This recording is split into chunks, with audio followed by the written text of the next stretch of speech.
Sir, आपकी तस्वीर viral की जा रही है बाबा के साथ। हाँ, कि आप बाबा के साथ जाते थे।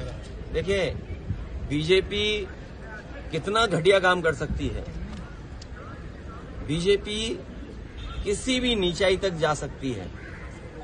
बीजेपी का अगर आप, जैसे आप पत्रकार साथी हैं, अगर आप उनके मन की बात ना करो, मन मर्जी की बात ना करो, तो सबसे पहला काम होगा आपको नौकरी से निकालना, और दूसरा काम होगा उस चैनल का बजट कम करना। ये कोई नई बातें हैं क्या? अच्छा, बीजेपी ये जो काम करती है, आप इतने जागरूक लोगों, पार्लियामेंट, दो पार्लियामेंट बिल्डिंग के बीच में खड़े हो, तब भी आप नहीं जाग रहे हो, बताओ। इसीलिए मैंने कहा था कि मंत्रिमंडल बदलेगा, मित्र मंडल बदलेगा, अब मीडिया मंडल नहीं बदल पाए तो क्या यार, खड़े हम लोग। अखिलेश जी, योगी जी कह रहे हैं, मुख्यमंत्री कह रहे हैं कि देखिए, उच्च स्तरीय जांच क्या है? दिल्ली सरकार उनकी है, यूपी सरकार उनकी है। अगर आपको जांच करनी है तो जो कवरेज आप लोग दे रहे हो, जो ईमानदारी से आपकी कवरेज आ रही है, उन्हीं तस्वीरों को देख करके सरकार को सोचना चाहिए कि सरकार ने क्या किया है। क्या यही रास्ता विश्वगुरु बनने का है? क्या यही रास्ता 5वीं अर्थव्यवस्था का है? और यही रास्ता है क्या तीसरी अर्थव्यवस्था बन जाओगे दुनिया की? अरे, दुनिया की अर्थव्यवस्था नहीं बनना, बनो ना बनो, ऑक्सीजन तो दे दो, दवाई तो दे दो, इमरजेंसी में किसी की मदद तो कर दो।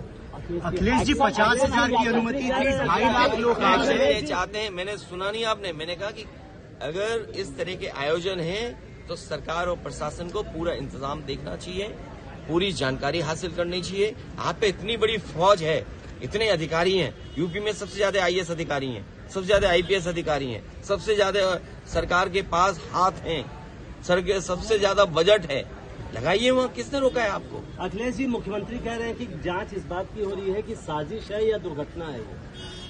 ये मुख्यमंत्री जाने और आपका चैनल जाने। सर, एक आखिरी सवाल, जब 50,000 की अनुमति थी तो 2.5 लाख लोग वहाँ पर ये क्या बात प्रशासन को वहाँ पर करनी चाहिए थी कि अगर अनुमति 50,000 की थी तो प्रशासन क्या सो रहा था क्या? क्यों जाने दिया लोगों को? अगर उनके पास अनुमति थी तो बैरिकेडिंग कहाँ थी, रोकने के इंतजाम कहाँ था? और अगर इस तरह के लोग आ रहे थे तो अपनी फोर्स क्यों नहीं बढ़ाई उन्होंने? और उनको जानकारी देनी चाहिए आयोजकों को कि आपके आयोजन की वजह से इतने बड़ी संख्या में लोग आ रहे हैं, इनके इंतजाम के लिए हम क्या करें? प्रशासन को तैयारी करनी पड़ती है। इसलिए अपनी जिम्मेदारी किसी और के सर पर न मढ़े। सरकार की जिम्मेदारी थी, सरकार की वजह से जाने गई हैं, सरकार की वजह से ऑक्सीजन नहीं मिली है, सरकार की वजह से दवाइयां नहीं मिली हैं, सरकार की वजह से एम्बुलेंस नहीं आई, और सरकार की वजह से ही जिन शवों को जिस तरीके से ले जाया गया है, ये पूरी सरकार की जिम्मेदारी है। तो क्या बाबा की गिरफ्तारी की मांग करेंगे आप? मैं कहता हूँ, किस बाबा की गिरफ्तारी कराएं, बताओ तुम? 2 बाबा हैं वहाँ।